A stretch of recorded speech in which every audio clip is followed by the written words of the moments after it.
Good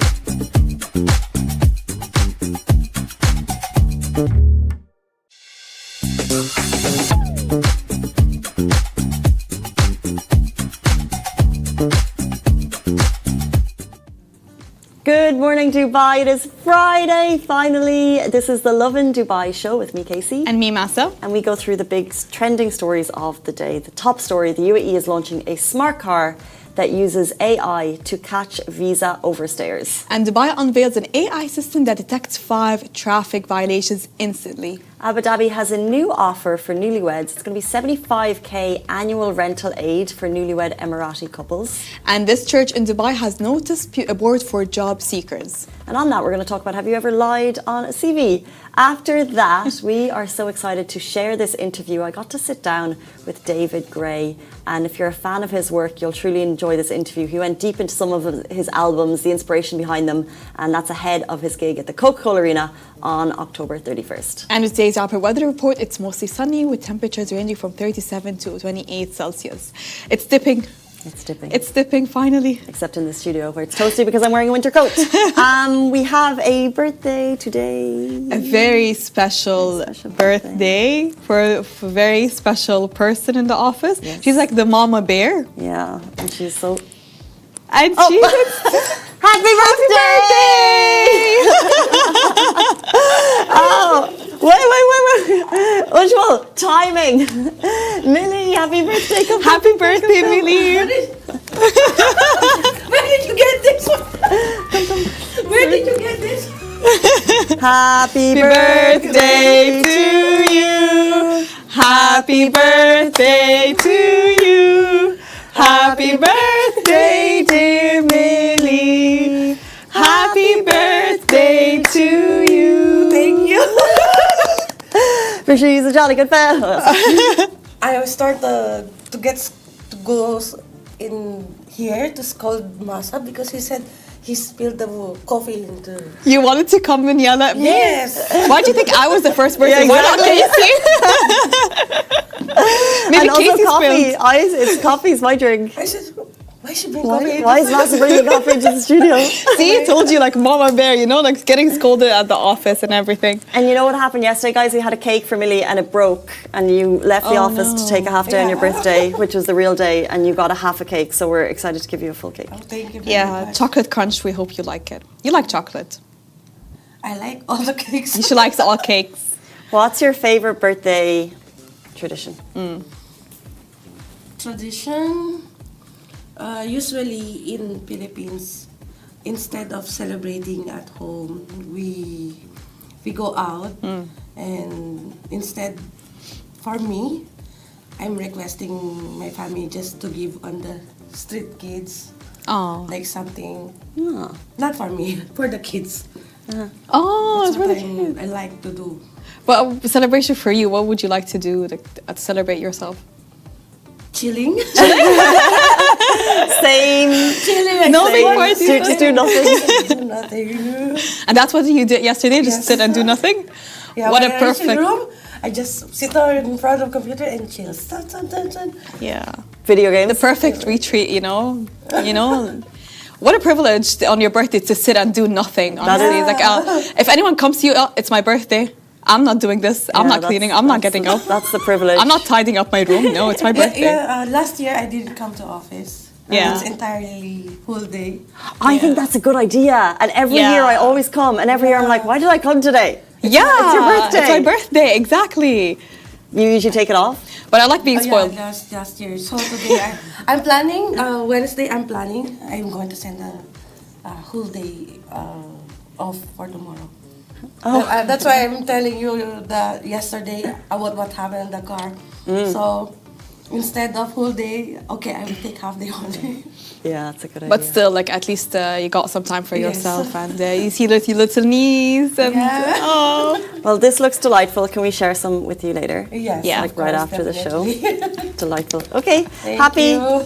birthday, Millie. Happy birthday, We love Millie. you so much. Okay, thank you. Thank you so much, Millie, for everything. Thank you for everything that you do in the office. Okay, thank you. Love you. Where did you get this one? Secret. Sneaky. Massive sneaky. Happy birthday, Millie. Happy birthday, Millie. she's giving Ujjwal like the hardest stare I've ever seen her give, because she came running into the studio with like 20 tissues. I can't believe she was coming in to yell at me, you know. I'm a bit scared. Why'd she assume it was me? Maybe he said Massa. Maybe he said Massa, yeah. Massa spilled the morning coffee she always drinks. Oh no. On the show on live, you think I am that, you know, messy. She came. But she's Mama Bear. We love her. She's my favorite person at the office, and she always takes good care of us, honestly. Yeah, she really does. We can't thank her enough for the work that she does. Yeah. It's very warm in the studio, I must say. I feel as cozy as Millie in the photos behind me. Let's jump into our top stories of the day on this Friday morning. A UAE car will use AI to catch visa overstayers. So brace yourselves, you're officially living in Futurama. If you grew up watching futuristic cartoons like I did, you'll get that reference. The UAE is launching a smart inspection car that uses AI to catch visa overstayers. So here's how it works. The car, developed by the Federal Authority for Identity, Citizenship, Customs and Port Security, comes equipped with 6 cameras offering 360-degree coverage and facial recognition technology. While patrolling, the system scans faces in real time, and if someone is found to be in violation of their visa or residency status, the AI instantly flags it and alerts the officers inside. It's a futuristic patrol car expected to hit the roads by early 2026. But this announcement came from Jitex. You can see one of the videos beside us was taken by Upton. But it wasn't the only announcement. We've got so many cool drops that always come at this time of year. It's been jam-packed, and it's so many amazing things. It's hard to give them all headlines, but we've got some of the other big announcements coming to you now. So Dubai unveils AI system that detects 5 traffic violations instantly. Dubai police just took road safety to the next level, unveiling a new AI-powered traffic monitor system at Jitex Global that can automatically detect 5 major violations without any human involvement. Okay, so please take note, because this will be rolled across Dubai very soon. And these smart cameras can spot you as a driver if you're not wearing your seatbelt, if you're using your mobile phone while driving, if you're blocking traffic flow, if you're stopping on the hard shoulder, and Massa will love this, if you're tailgating in real time. So tailgating no more. A display screen shows violations as they happen, giving a glimpse of how Dubai is integrating AI and smart surveillance to make roads safer and more efficient. So with this upgrade, Dubai edges closer to its vision of becoming a fully smart city where technology keeps drivers alert. I love this news as soon as I read the tailgating part. Because I sit here and I complain about the tailgaters all the time, you know, and you know, Jitex came and made this happen, and finally AI will detect it, but it's scary. It's amazing, because it's like you've got speed limits on the road to regulate us, but obviously you've still got people who break the speed limit. And what can you do about that type of poor driving and erratic driving behaviour, such as tailgating or just simply blocking the road? There are now AI cameras which can monitor it. And there's talk about the AI bubble bursting, because there's been so much investment into it, and we only use AI for ChatGPT and for simple things at work. But in terms of these updates, that an AI camera can check if I'm wearing my seatbelt as I'm driving down a road, like, that's phenomenal. And it, you know, it's so efficient, and it will save on manpower and ultimately save money. I remember, I think it first rolled in Abu Dhabi. I remember when people were getting those, you know, the AI cameras were catching them not using the phones or not wearing the seatbelt. It was immediately catching them, like you can never get past it. Yani you think you get away with it? No, those cameras were so instant. Wow. They're so developed. You were catched left and right, and they send you a picture. Yeah. And it's you. I got a picture of a fine recently, and I thought it would be me driving, but it's actually just on my number plate. I was like, that could have been any time. Oh, I always wonder, like, what am I doing at that situation? What did they see in front of them, you know? Like, what was I happy? Was I smiling? Was I depressed? Was I upset? Was I looking away? Well, it's not they, it's just a camera. It's just a camera now, There's you know? no emotion or feeling about the person. You know, I remember one time, like, where there was this, our family car at our house had got so many fines because we all use it. Okay, so we're 5. We're a family of 7, and 5 people use the same car. Oh my gosh. So, oh my gosh. Yeah, I don't know what happened that year, but for some reason, we got a lot of fines on that car. So my dad was really pissed. So he decided to print everything, like the roads, the pictures and everything. Yeah. And to sit us all down and to ask us why Explain yourself. Why did you get this fine? Oh my God, I love it so much. And did you have to pay back the fines, whoever got them? Yeah. Yeah, technically, yeah. We all had to pay our own Technically? fines. Technically, yeah. You know, I tried to get out of it, but I couldn't. Did your brother pay yours? No. I tried, you know, I tried to play that, you know, I'm the youngest at house, you know, I'm stupid, I'm reckless. But no, I didn't get out of it. What a hilarious scene. Good on your dad. And since then, have there been less fines? Yes, by the way, it actually worked. Oh my God, you're so right. That was 2 years ago, I think. Okay, it actually worked. We are not getting fines as much as we used to because that it traumatized us. We were so scared because he gave us a warning. You know, he sat us down. He's like, "I'm gonna sit you all down," and we were all scared. I was driving below the speed limit. You know, if the road was 100, I'm not even reaching 110. I was 100. If the road is 60, not 80. 60. Okay. Well, if the AI cameras aren't working and you need someone to police the fast drivers on the road, Massa's dad, he can do it. He can instill fear in drivers, apparently. Let's jump into our next story, talking about newlyweds. So Abu Dhabi offers 75,000 annual rental aid for newlywed Emirati couples. So Abu Dhabi is helping newlywed Emirati couples settle into a new married life with rental aid of up to 75,000 dirhams per year, part of the Emirati Family Growth Initiative by the Department of Community Development.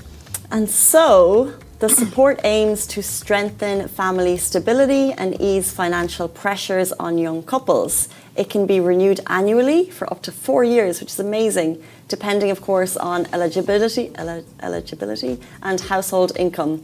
To apply, couples need to fill out the Medeem Women's Wedding Form for preliminary approval and submit the following forms. A comprehensive salary certificate, a certificate confirming neither spouse receives a housing allowance, bank statement for the last 6 months, and proof of income from any business, real estate, or investment sources. The initiative reflects Abu Dhabi's continued commitment to supporting Emirati families, promoting stability, and empowering the next generation to build strong, sustainable homes. I think it's amazing to give back to young families, or to give to them as they embark on such an important life journey. And of course, finances can come into play, do you think? Yeah, it definitely comes into play. And the fact that they can help you up to 4 years, because I know the first few years of marriage can be so difficult. You can say it yourself. Well, I can't agree. You can't agree? Yeah. Live. No. They can help you up to 4 years. And I think this is how I see it. It can be different. Some people might agree, might not agree. Some people have it differently. But, you know, the reason why so many people would want to postpone the idea of marriage or committing to married life and family and stuff is because of financial stability. Mm-hmm. So I think and this puts into question, like, if we had financial stability at an earlier age, would you get married earlier? Or would you not? Does it depend on something else? Like, do you want to achieve something in life? So would finances stop you from getting married at a young age? What do you think? I think yes, definitely. I think, really? Yeah. 100%. Yes, 100%. I think finances come into play. I know a lot of people that are in a relationship that they want to make this commitment, but they're pushing it a few years ahead because of financial stability. They're not financially stable. They can't take that commitment. They can't take into that responsibility. They still need to live in their parents' house. So they can't open a house, like they say, you know, in Arabic. So so they have to push it a few years, although they've been together for, I don't know, for the past 4 years. So I think financial stability is really important. And I think this is where this whole initiative comes from. No, I agree. I think it is really important. And I got married, I guess, on the technically older side. So this is probably less relevant. However, I do think I don't think I was financially minded at that time, like younger. So I probably would have done it without thinking, because I'm like, well, the finances shouldn't matter. And if you love the person and you want to spend your life with them, you would just get married. So that's probably, but the realities of life, and as you said, opening the home and providing for a young family if you decide to start one straight away, like that all comes into play. And so this initiative is amazing because it allows families a little bit more flexibility. Flexibility, yeah, especially with the rent. Like this is rent. Like rent is like the biggest expense that we all have year on year. So I think it's amazing, and it's just one more initiative I think probably every 6 to 8 months there's new initiatives in terms of Yeah. family focused, particularly coming from Abu Dhabi and Emirati families. And I think it's amazing. I think it's so Yeah. important, and to encourage Emirati families to start a find their family, love from to a find young their age. love, and to commit at a young age, and to be, because it's a lot of finances. And I know, I think also in Abu Dhabi or maybe in other Emirates as well, they help them with the wedding preparations, you know, like getting a ballroom, getting, you know, the venue that you need, event planning. Some people might like have them be able to rent gold, because, you know, you wear gold on your wedding day. And there's group weddings. Yes, group weddings and all. So I think all of this just makes it easier for people to get married, and to look at those people and tell them, you have no excuse now if you're pushing marriage, unless it's an emotional thing, unless you want to do something, you want to fulfill something in your life. But I think the whole point is just to make it easier for people, to encourage them to take that step of marriage, to start a life of commitment. And it's a good life, honestly. I don't think it's a bad option. I don't know why so many people are scared of marriage. Are they? Yeah. Yeah, At a lot of certain people are, ages. at certain ages. Yeah, I know a lot of people are scared of marriage. They think it's I think it's because I'm 10 years older and everyone around me is married that I'm like, are they? But yeah, you're right. When you're younger, people are nervous, because it is like the most important decision that you will ever make in your entire life. Oh my God! It is. I can see why people are scared, because in the reality of that, it is the most important decision. Right? You just reminded me of something. I saw this TikTok, and this girl was like, the only family that you get to choose is your husband, and still there are some people that are making terrible mistakes. I mean, yeah, it's really a tricky one. But yeah. Anyways, that was a funny TikTok. I laughed at it. Anyway. Let's jump in to our next story of the day. A church in Dubai has a notice board for job seekers. So if you're living in Dubai, or if you know someone that wants to move here, you can check LinkedIn, you can check Facebook, but you can also head to a couple of churches actually in Dubai who have this initiative. And this is one such one, St. Mary's Catholic Church in Unveils. They have a public job display notice board where companies are regularly posting vacancies. You can go there and simply check. So people have praised it as a wonderful initiative, a simple yet powerful way of helping others when they need it the most. And so going through the job hunt is a really, really difficult time. And as we said, there's many ways to hunt down a job, and you would probably traditionally think LinkedIn, but you can actually also head to a number of churches in Dubai. I was thinking about the job application process and the CVs that we write. And I was wondering, have you guys ever lied? Told something that wasn't completely true on your CV and landed the job?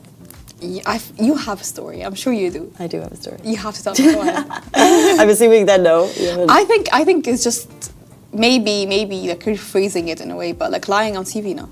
So, did I lie on the CV?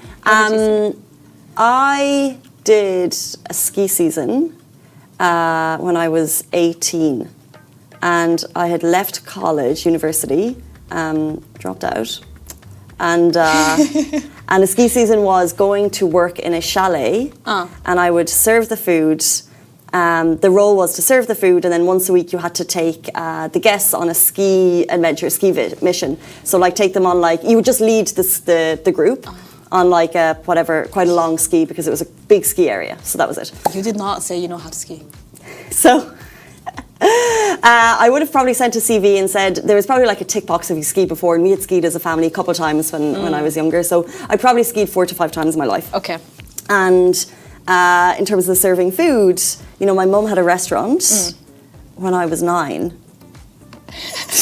And so I remember the phone call, and what had happened was I had applied for the job mid-season, and they had responded. Obviously, someone had pulled out of their role, so they needed someone in like a week. And I remember the phone call, it was like 2 days before they needed me out there, so they needed someone. And he was like, and are you comfortable with 5-star service? So like 5-star fine dining. And I was like, yes, my mum had a restaurant, so I'm absolutely comfortable with that. And he was like, and can you ski? And I was like, well, we've gone on family holidays for years, so yeah. And he was like, are you comfortable on black slopes? Now, black slopes are the highest, most difficult, most challenging slopes that there are. Oh, God. And I said, yes, I am. Are you? Were you? No. Did. this isn't like me. I promise I'm not like this. And so 2 days later, I was on a flight to France. And on the first week, they needed me to guide a ski mission. And there was 2 of us to do it. And it was the most treacherous ski conditions. It wasn't that. That's quite dramatic. It was pretty low visibility, so difficult skiing conditions. And the group I was with were excellent skiers. And I was falling behind. Yeah, and it was on the first week out, it was very clear that I could not ski. Oh my God. And so the other lady leading the group says, look, we're going to just leave you on the slope here today. Are you okay getting home and we'll continue? And I was like, yeah. So I was found out pretty quickly. But I learned. Now I'm an excellent skier and I can... Did they fire you that day? No, I don't think the manager ever found out. I think I just got better. So you were able to guide people later on? Did you learn? Yeah, of course, I got better. Because then you could ski most days and then you did that once a week. And on it was just really poor visibility and the ski group happened to be excellent. Like sometimes you go skiing with groups and they're happy to kind of enjoy the mountain and go for a coffee. Yeah. This group was like, this ski resort is 64 kilometers and we would like to complete the 64 kilometers and do all of the ski lifts in this day. And it was yeah, they wanted to do the whole thing. And it was my first day skiing, so it was just an absolute disaster that, my first day skiing with them, so it was a disaster that I was put up with them. God. Yeah. Were you not scared to take on that role, you know? Like I really wasn't. You know, I wasn't thinking about it. You just wanted to take risks. And someone said doing a ski season is a really fun thing. You go and you do this job, but then you're also going out enjoying yourself and skiing and eating all the food and you're living in a ski resort for 4 months. So I kind of took the job very naively, and it's actually a lot of work, but it's also a lot of fun. So I don't regret it. Did you at least enjoy it? I loved it. It was amazing. For how many months? 4. Ah, okay. Yeah. For a whole winter season, basically. A winter season in a ski resort. I would recommend if anyone you has the time. moved to France for 4 months to do the skiing. Oh God. Yeah. I get why you would lie. I don't think it's a white lie.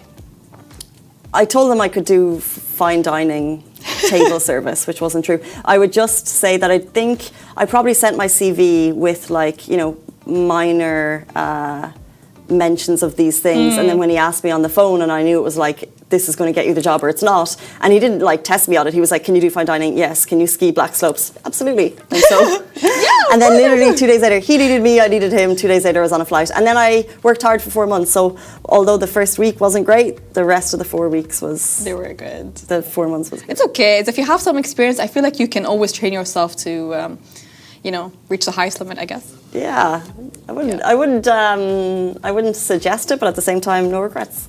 You were younger, it's okay. It's part of the experience, actually. That's how you learn new skills, right? Yeah, now I can ski. Thank you, Seamus, for that opportunity, if you ever watch this.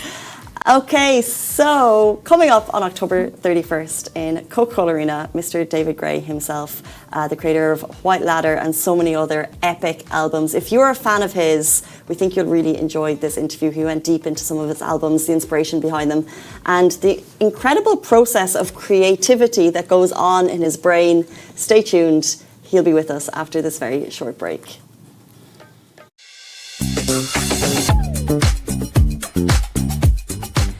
Welcome back to the Lovin Dubai show. Today's guest is the legend David Gray, the voice behind timeless songs like Babylon and This Year's Love. With a career spanning 3 decades, his music has touched millions of people around the world, and he's bringing his music live to Dubai's Coca-Cola Arena on October 31st. But before that, we have him right here on the Lovin Dubai show. First of all, a huge welcome to you. Welcome to the show. Thank you. So your music is coming to Dubai. How does it feel to come back and bring the past and present tour to the people of Dubai? Yeah, it's cool. I mean, the past and present tour has been a phenomenal success. I think I expected when we did a White Ladder anniversary tour a few years ago, you're expecting that that's going to please the crowds in the way that it did. But this record is a slightly different sort of brew. So I've got songs from the new record, all the big hits. So each night there's different deep dives into different records from the past. So it's always evolving, always different, but it's been a massive hit. And so we're kind of keeping rolling. We go and do this Dubai show, then Australia, then we're actually coming back to the UK and Ireland again next year because there's still a demand for tickets. So it's been satisfying for me creatively and for the band because it's sort of showcasing not just the obvious stuff, but stuff that people aren't as, don't get a chance to hear as much, maybe, as well as new music. So it's satisfying from a creative point of view, but also obviously the audiences have been loving it. So it's a kind of epic show. It's a 2 hours plus show each night to accommodate all these different things. You have to stretch out a bit. So it's great. The more places I can take it, the better. And this just makes perfect sense as we head off to Australia for what is the last leg of this year. We're getting to pop into Dubai and do this big show at the Coca-Cola Arena. So yeah, excited. So exciting. And as you said yourself, the European leg was such a success. And, I think it was 28 shows, possibly 14 back to back. And I just wonder how you and the band feel personally about heading into that kind of like an intense run. Like, what's your own like personal feeling, 14 shows back to back? Yeah, that was a bit, the whole of the first of the year, we went round America, which is always a challenge, trying to keep internal flights to a minimum. So staying on the bus, trying to be as sort of environmentally aware as we can be. And then straight back to the UK and pretty much straight into what was a sort of 30-date run almost. So it's down the rapid style touring. It's okay when you're sort of 27, but when you're sort of 57, it's a slightly different game. So we just have to keep an eye on energy levels, and people get pretty beat up. You lose your sleep, you lose your pattern of. It's a challenge, but what they've got is the gig to pull you through it each day.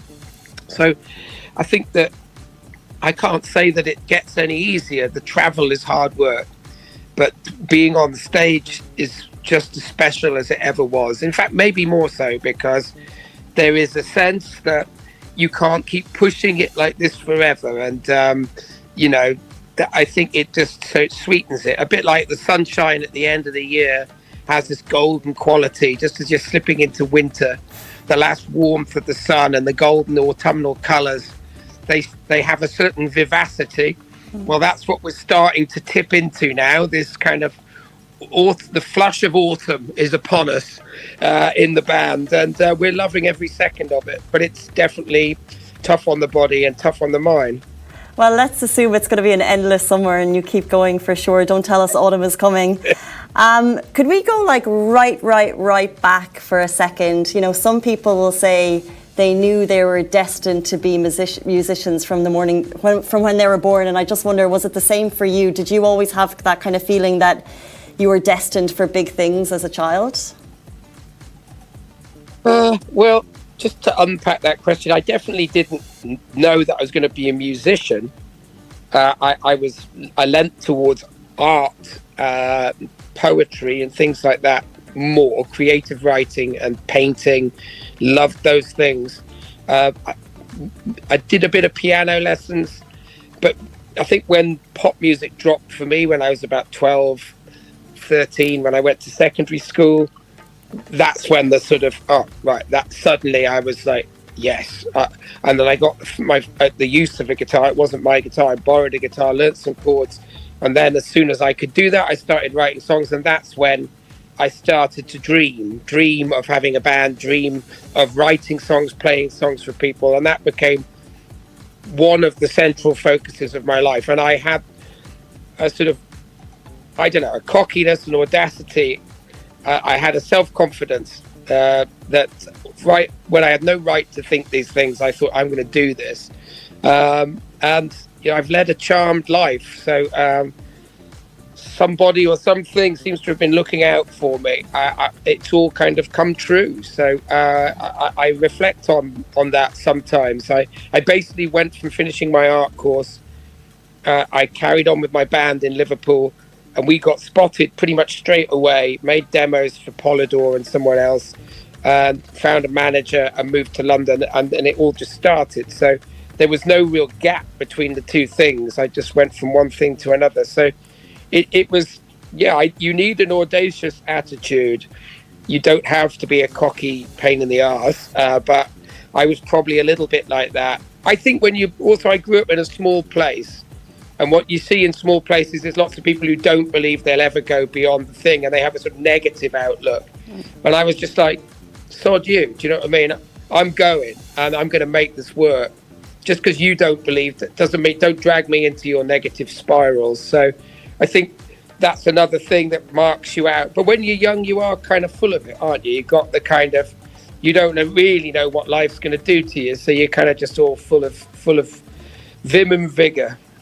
Well, I don't want to call you cocky, but the words that you used were cockiness. And so I wonder, did the cockiness prevail through, I guess, before White Ladder blew up? There must have been some struggle there. And I just wonder, were you able to carry that sense of assuredness during those years, or were there kind of more difficult times? Oh, it was a challenge. The cockiness was more like a teenage thing. Like that was gone by the time I was doing this properly and trying to make a success of it. But I still think I have this innate self-belief, which was hugely challenged by I wasn't ready for what the music business is. I had no sort of plan of how I was going to style myself, present myself, play the media. I wasn't very knowing in those ways. I was a bit of an innocent. And my belief is I just do it, passionately do it, and something good will happen. And of course, that is eventually what happened. But the period that came before White Ladder, yes, it kicked me around. And I was thinking as we went to make White Ladder, if this doesn't work out, I don't know, maybe I'll have a major reassessment about whether I'm carrying on, whether I'm going to go back to painting, try something else, try a different angle, because it's not good for the soul to sort of the harrowing experience of putting yourself up there and just being sort of clawed out from the insides by the sort of indifference and the coldness that you sometimes get. I mean, it wasn't easy. So there were challenges, and that certainly took me down a peg or two. But I think what the White Ladder is the sound of me bouncing back from the doubt and going, no, I'm going bigger, I'm going to give more, kind of thing. I'm actually going to show you everything I've got. I'm not holding back one iota of what I am or what I want to do. Wow. Indifference to creativity must be just heartbreaking. But White Ladder came and it blew up. I feel like it's like the album of 9 lives, because it keeps on gaining new audiences, and you've been TikTokified not too long ago. Yeah. And I just wonder, what was it like realizing that, Gen Alpha, I guess, or, loving White Ladder, and it's how many years later? How did you learn about that? Well, my daughter was the person who picked up on the fact it was happening, and she picked up early. So there's a lot of people working on my behalf who are supposed to be keeping an eye on this stuff.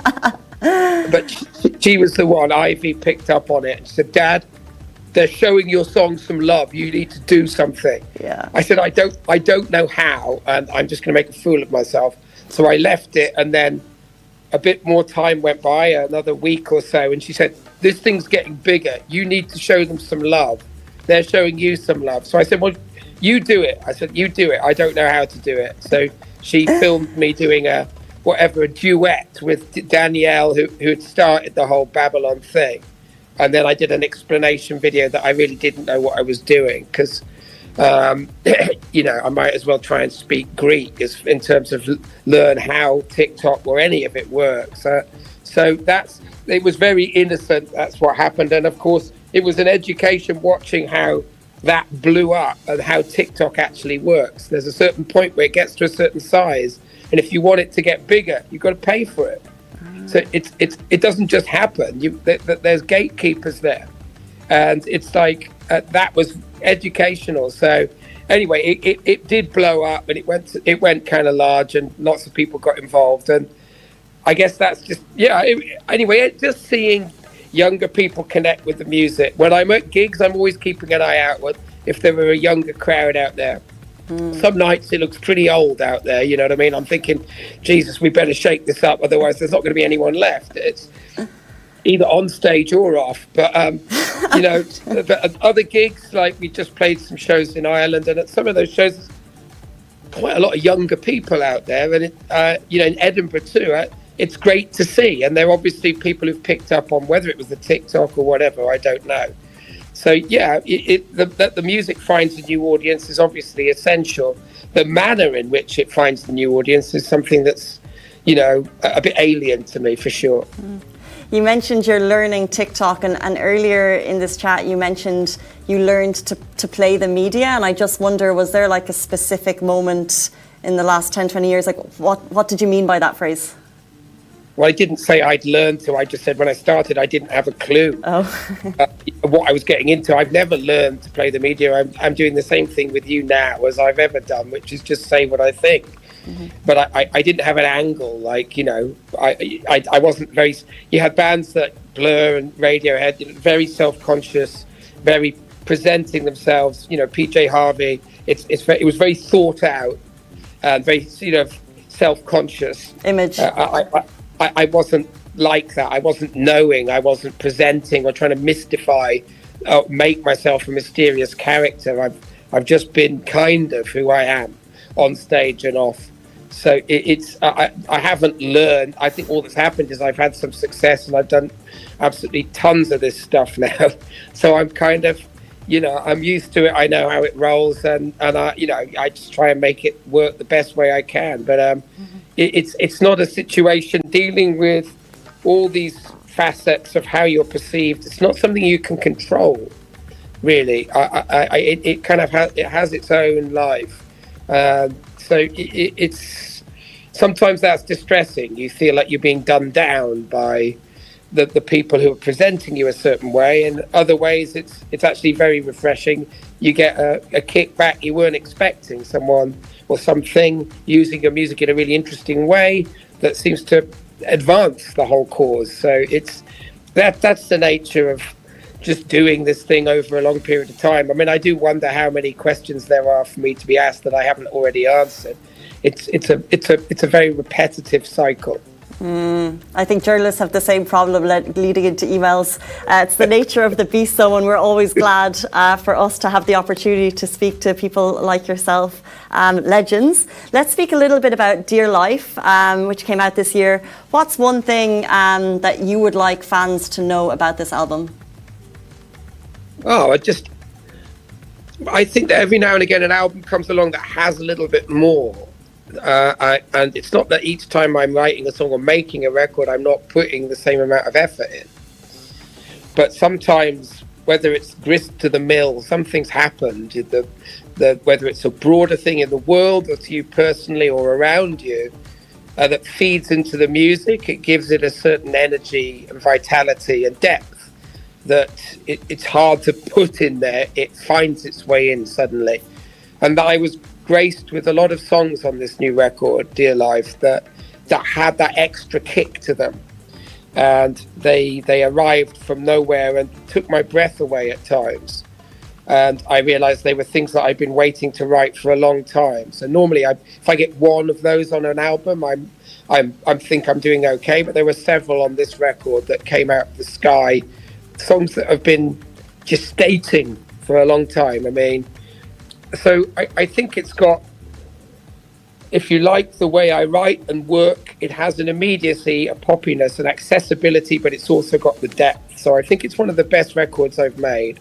There is a completeness to it and a no stone unturned quality. I think we had time, because of the disruptions of COVID, we got an extra sort of leg of time to sort of finesse, develop, augment this particular project, and it so paid out.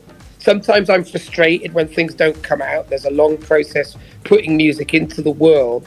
You've got to do a record deal. You've got to make all the legalese, all the crap that comes with it. That's 6 months goes by, and it's like, then they go, it's Christmas now, so we're going to put it out next spring. It's like, that's a year from when I gave it to you. So I find that process frustrating. But this time round, even though all those things came to pass in this project, so there's a sort of lag to it, everything seemed to help. So I managed to change a few things in the downtime, or change a few mixes. So it's just got better. So this, I just think it's one of my best pieces of work. I'm in a rich vein of writing at the moment, very disinhibited, very free. And maybe as I get older, I'm becoming more courageous again, like I was as a younger writer, less afraid of what people think, just doing it and letting it all out, putting it all out there. This is a very different time now than when I made Dear Life. I was going to finish off the songs that were left over and put that out too, but I'm now adding new songs because this, as opposed to post-COVID, we're in like sort of pre-apocalyptic sort of era. I feel there's a different energy that needs to be accommodated and expressed in some way within the music. The frame of being and thinking and existing in this perishing world of awful realities that we find ourselves in now, I feel needs something else. So I'm adding more songs to what I already had ready.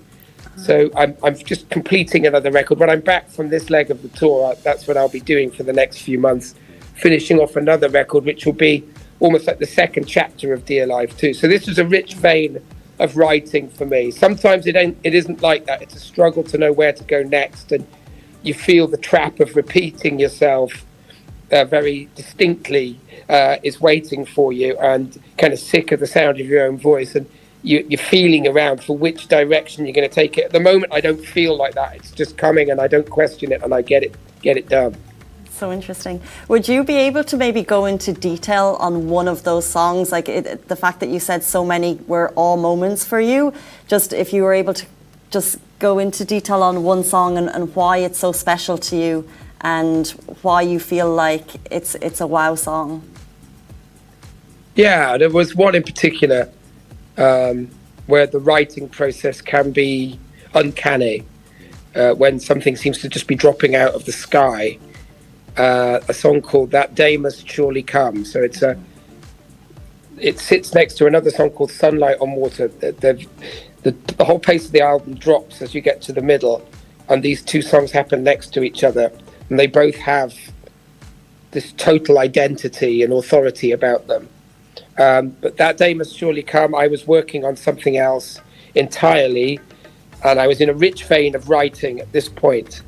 And as I was just messing with the guitar, I just did an extension on an A chord coming up the neck, and I'd never done it before. And then I changed the bass note.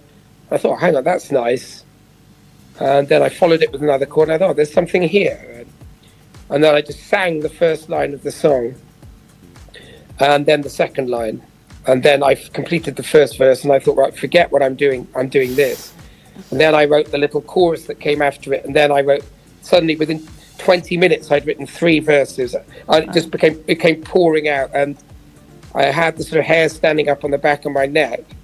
It's a song about mortality, really. So but what was so moving was the depth from which the images came.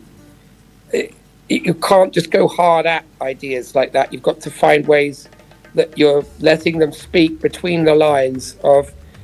It's like hanging a mobile in a room, and that the images have to work together to create an effect upon the listener. So suddenly each verse had its own very distinct personality that didn't seem hackneyed or cliched. It seemed fresh. And anyway, it took my breath away. I had sort of tears in my eyes writing it, because the sort of ownership, the concept of ownership or authorship seems a very tenuous one at moments like this. So it's as if you've committed to a process so completely that you've started a ball in motion where songs are now germinating within you, waiting 10, 15 years to emerge. Such is the commitment to what you're doing. So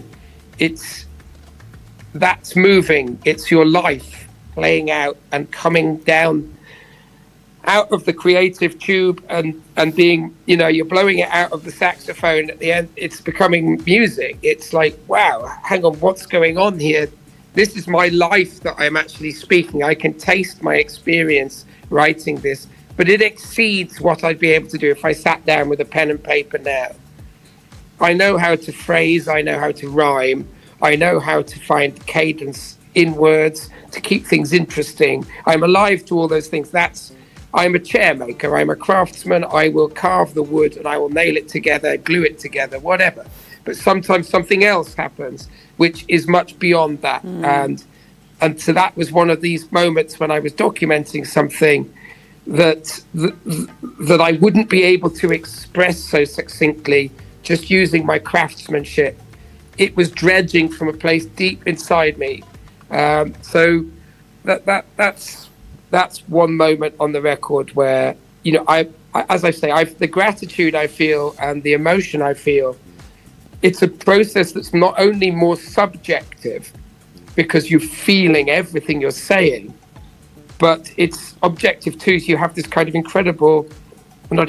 have this clear-mindedness, this editorial capacity. Oh no, that's over-egging the pudding. I don't need that verse. It doesn't need this change.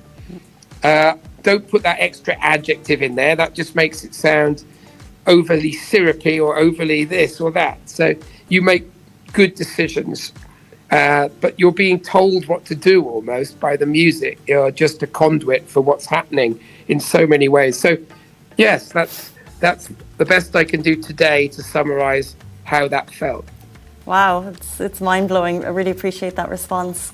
Looking back, would there be a song of yours that you consider to be maybe underrated in a way, but that was deeply meaningful to you?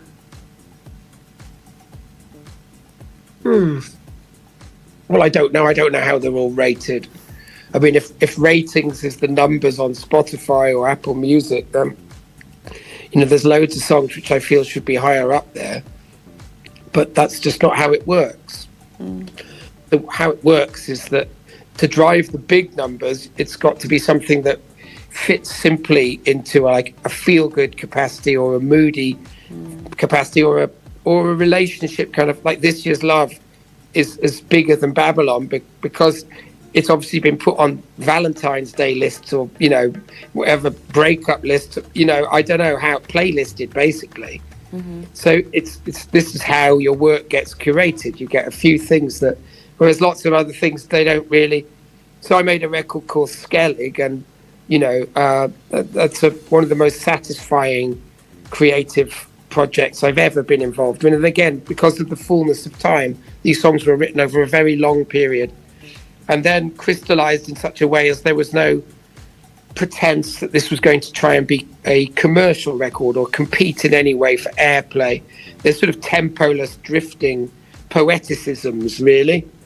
So there's some tracks on that record which they probably got negligible sort of streaming figures, but for me, they're as good as, you know, as anything I've ever done. So things like that. But I mean, Jesus, there's too much to look. I mean, I don't look at all this stuff. I don't really know.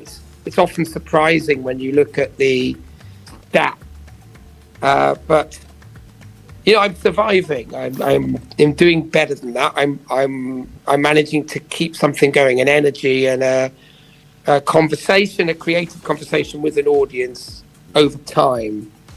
And I've been given the benefit of the doubt now that I'm worth listening to, at least this year. We'll see what happens next year. So I that's as far as I'll go.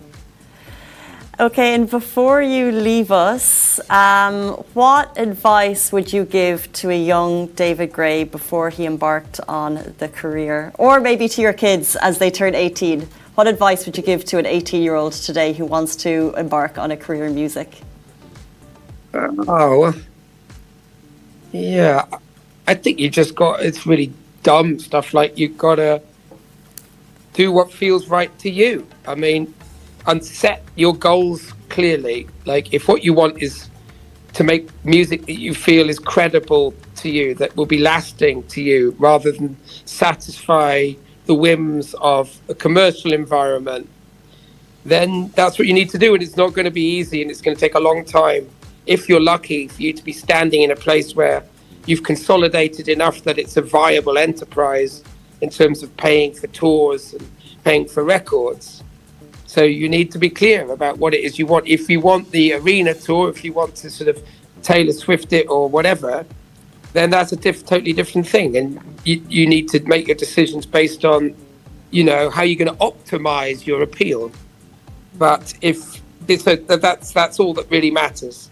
You've got to understand it's a tough business, and you're basically exposing your innermost feelings to people. And if you ever flinch from doing so, then you're in the wrong trade, because the only real tangible response to difficulty is to pledge more and to go further. That's how you protect yourself, by giving more. So that's the transaction, and you need to understand it. Very well said. David Gray, thank you so much for your time. We really appreciate it. Again, tickets on sale for the live concert at Coca-Cola Arena on October 31. Thank you very much. My pleasure.